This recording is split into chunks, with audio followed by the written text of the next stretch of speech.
Hello everybody and welcome to Mrs. G's Storytime. We are reading the book Betsy ten Boom, Promise of God by Mike Evans with permission from Time Worthy Books, and we are on chapter 4. Every day I spent with Garrett and Marguerite began just as it did at home with Papa and Mama. We gathered at the table for breakfast, almost always breaded with jam, after which Garrett read a section from the Bible, usually a chapter from the book we read the previous day. Then we prayed. If we were all together at noon, and when we gathered at night for supper, we followed the same routine. Part of the morning prayer each day was devoted to praying for the peace of Jerusalem and blessing for the Jews, a practice begun by my grandfather, Garrett's uncle. Long before any of us were born, Grandfather's pastor came to see him at the shop in the home in Harlem, where we now lived.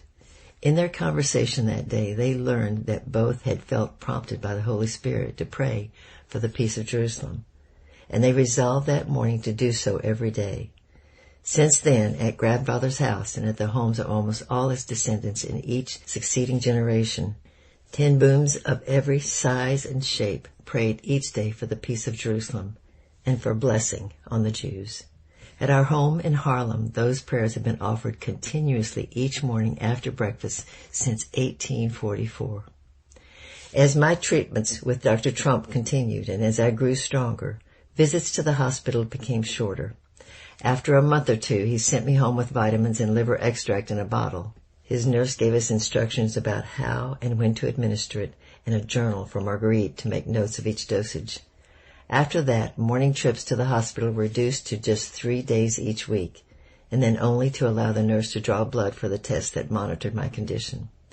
That left more time free with Marguerite. One morning as we returned from the hospital, we passed a shop located a few blocks from the house. We passed it every day, and I had wanted to stop, but there was never time.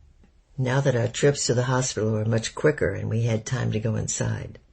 When I suggested it to Marguerite, she readily agreed. "This is a great shop," she grinned. "You'll love it." As we entered the shop, a man came to the back of the room and approached us with a smile.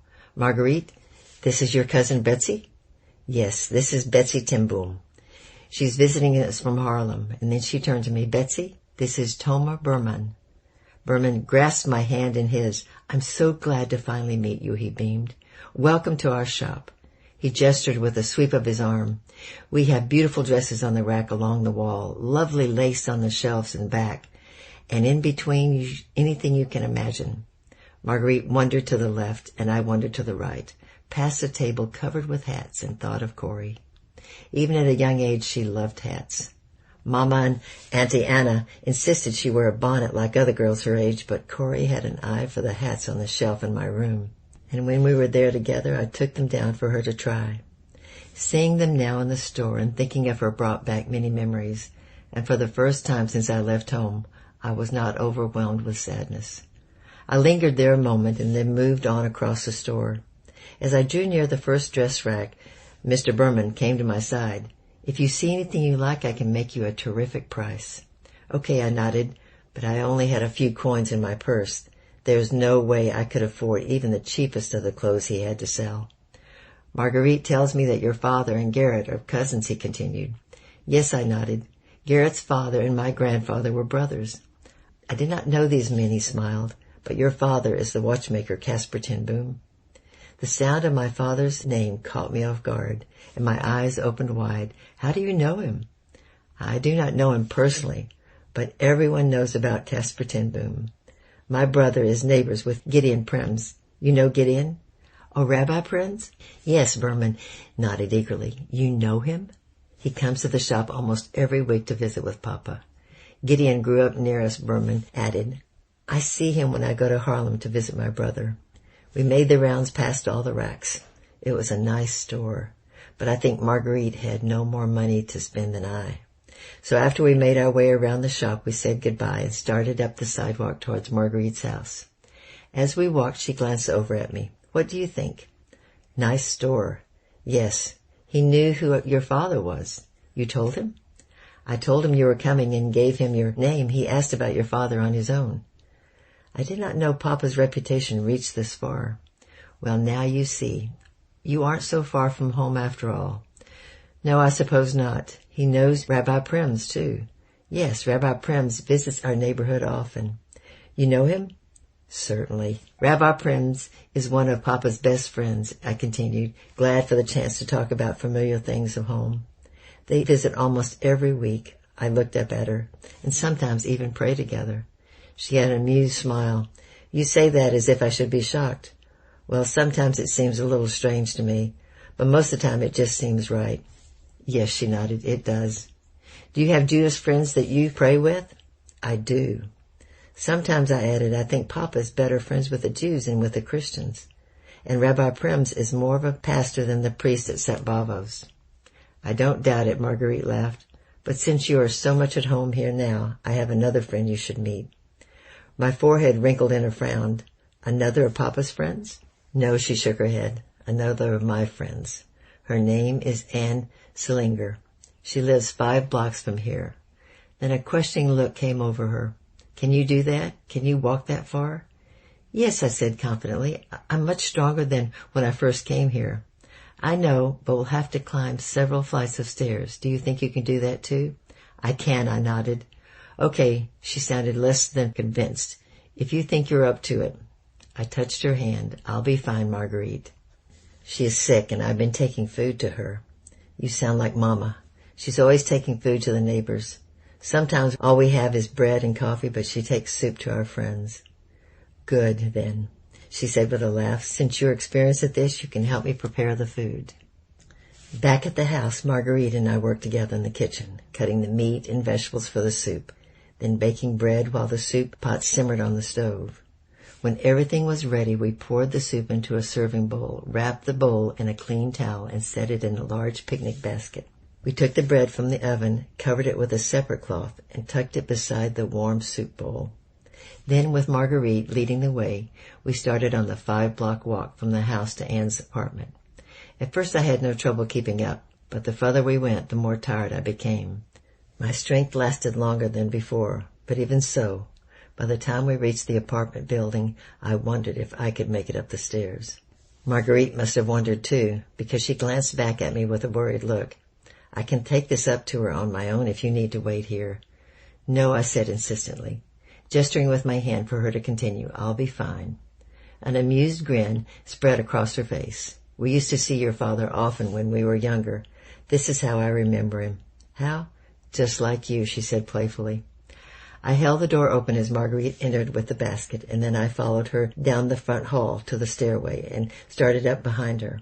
With each step up the stairs, my legs grew heavier and heavier, but I made it to the second floor, and we paused there so I could catch my breath. This is good exercise, I said. Marguerite wasn't convinced. Exercise isn't your problem. No, but I am much stronger than I was before. Last year I could not have made it to the corner past your house, much less this far. After a moment to rest, we continued up the next flight. I was glad when Marguerite paused at the landing and turned down the hall. She paused at the 3rd door and rapped on it with her knuckle. We waited patiently while someone inside unlocked it. When the door opened at last, a frail, thin woman appeared. She had large, sad eyes that seemed to sink into their sockets. Beneath them, her cheeks were hollow, and the paper-thin skin along her jaw pulled tight against the bone. By the slump of her shoulders, I knew she was too tired to stand. But when she saw Marguerite, a smile came onto her face. Her eyes brightened and color returned to her cheeks. Marguerite, she exclaimed, I was hoping to see you. She stepped aside to let us pass, and then closed the door behind us. Marguerite walked to the kitchen table and set the basket there. Anne, still standing near the door, looked at me with a curious smile. So you're the cousin from Harlem? Yes, I nodded. I'm Betsy. You look just the way Marguerite described you, she replied, and then her eyes fell on the basket, and she brushed past me towards the table. A row of cabinets lined the wall to the left above a counter with a small sink. Marguerite opened a door near the far end and reached inside for a soup bowl. In the drawer beneath the counter she found a spoon and a ladle. While Anne took a seat at the table, Marguerite set the bowl and spoon before her, opened the basket, and lifted the lid of the serving bowl. Using the ladle, she dipped the soup from it and filled the smaller soup bowl. Then we both took a seat and watched while Anne ate. Didn't take long. As she scooped the last spoonful from the bottom of the bowl, Anne looked at me. "Betsy, your cousin Marguerite has kept me alive since I was near death's door, and twice she appeared in the nick of time with a basket of food." "You're not going to die," Marguerite said with a chuckle. "You're just hungry." "And sick," Anne added quickly. "And that won't last forever either." Anne smiled at me. "Are you as optimistic as she is?" "I'm trying," I answered. "Good." Anne reached out her hand and rested on Marguerite's arm. "Because the world needs more people like my friend Marguerite." She looked across at me again. "You be a friend like that to someone, too, you hear?" "Yes, ma'am," I nodded. "I will." After Anne had a second bowl, she and Marguerite began talking about people in the neighborhood.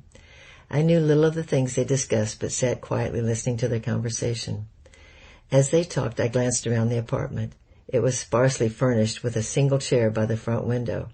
Next to it was a table with a lamp, but there was no sofa.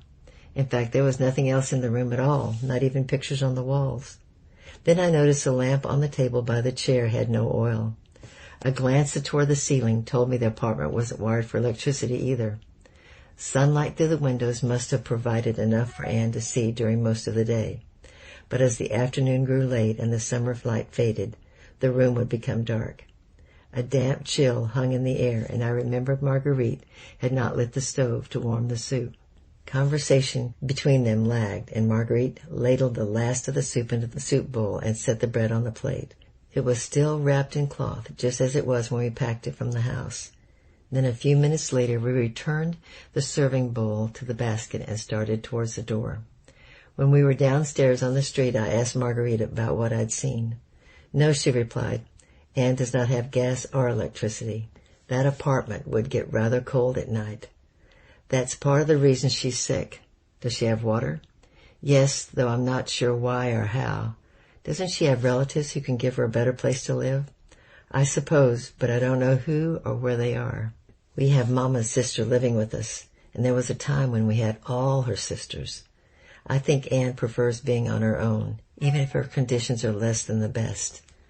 "The Jews seem to be always struggling. That's a part of their history." "What do you mean?" "Since the Middle Ages, they have been the object of hatred, sometimes by workers who see competition for their jobs as a threat. I think that's how they wound up confined to this neighborhood." "You mean they can't live anywhere else?" "Perhaps in Amsterdam, but not in other places.